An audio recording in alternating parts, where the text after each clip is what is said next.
Hello friends, ఈ వింటర్లో వేడివేడిగా కారం కారంగా వెల్లుల్లి కారంతో కోడిగుడ్డు ఫ్రై చేసుకుందాం. వచ్చేయండి, ఎలా చేసుకోవాలో చూద్దాం.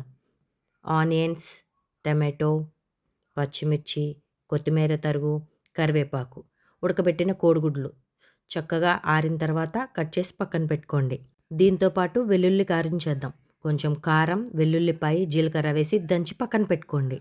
పొయ్యి మీద మూకుడు పెట్టుకోండి. కొంచెం బటర్ వేసుకోండి. సరిపడా ఆయిల్, అంట్లోనే ఎగ్స్ వేసి వేయించుకొని పక్కన పెట్టేసుకోండి. అదే ఆయిల్లో ఆనియన్ వేసి గోల్డెన్ బ్రౌన్ వచ్చేదాకా వేగిన తర్వాత అల్లం చిల్లిపాయ పేస్ట్ వేసి బాగా వేయించండి.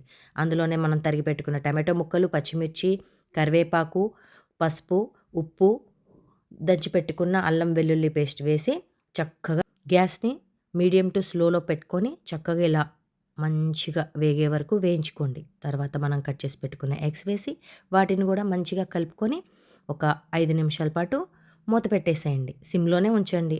5 నిమిషాల తర్వాత ఒకసారి మళ్ళీ కూరంతా కలయి తిప్పుకొని కొత్తిమీర వేసుకొని మళ్ళీ ఒకసారి కలుపుకోండి. మూత పెట్టేసి 1 నిమిషం పాటు ఉంచేయండి.